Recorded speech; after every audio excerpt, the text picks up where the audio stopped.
Bro, I hate rappers. Speaking of assholes, is there a rapper of the week this week? No, yeah, no. I mean, Oh, okay. there was a little incident at this show. Which one? One of the ones at No Class. Okay. So they had a replacement sound guy, Yeah. and There I got was some an incident. I forgot about this. complaints about sound. Mm-hmm. When did you hear about it? Did I talk to you about this? You showed me everything. Yeah. Oh, word. All right. So there was a little incident Last night Last night, or 2 days ago. Yeah. 2 days ago. I don't know. I was at your house. Yeah, 2 days ago. Then Yeah. forgot about that. Was drunk. so yeah, the little incident of, the sound guy wasn't the best. Yeah. He wasn't bad at all. Yeah. But the issue is if an artist complains about a sound guy, Mm-hmm. I believe, and I think you guys will all believe, and Zach agreed with me, everybody I talked to agreed with me, if you're not there as sound check, and if you do not send master tracks in, or if you do not send in tracks that are completely the same decibel level no matter what, through and through, then you don't complain about the sound being bad.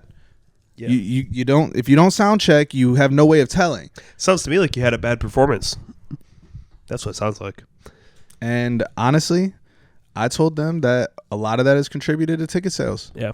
And I mean, at the end of the day, it's always going to be contributed to ticket sales because I will put the most professional quality in as long as the money's there. Mm-hmm. And so will the venue.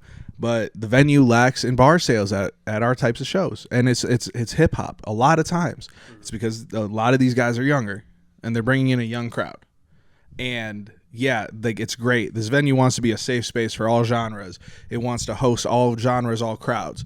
But the issue is that if you guys do not respect the venue and work just as hard to make sure that the venue gets their cut, just like you're kind of getting your cut of, I guess fairness in all this, then like they're not going to want you back. They're not going to care.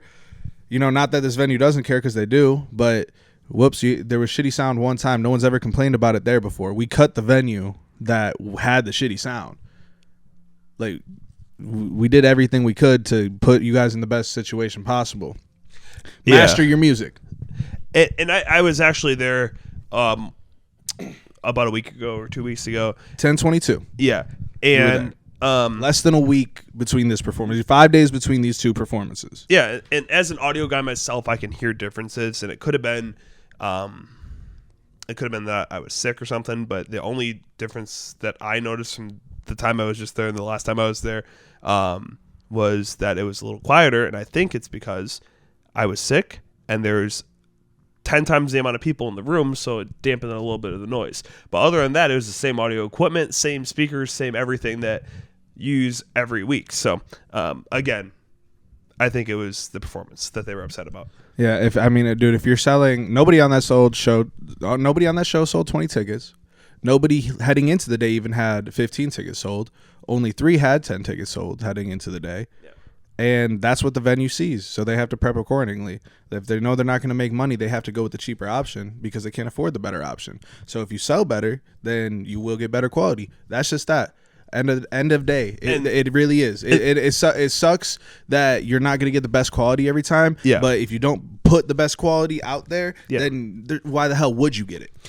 And the argument that was brought up was, if I sold 5 more tickets, I wouldn't have had a different speaker system. And I understand that.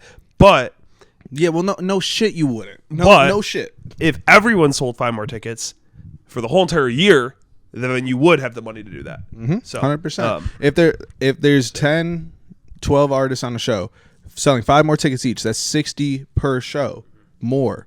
And half of these shows would have sold out then. Because we're at 175-ish. If we get to 250 at that venue, it sells out, technically. And if all the people would actually show up, and this is actually the thing. If you aren't bringing bodies in, but you're selling tickets, that doesn't do anything at all. So, you sold 7-8 tickets, but, you bought them out. Or, you're credited for 15, but you bought them out. And you had some people come, but not a lot. Okay, everybody has to come. The one show we had 220 something pre-sale, 170 showed up. And that was that was me doing that, marking every single person in.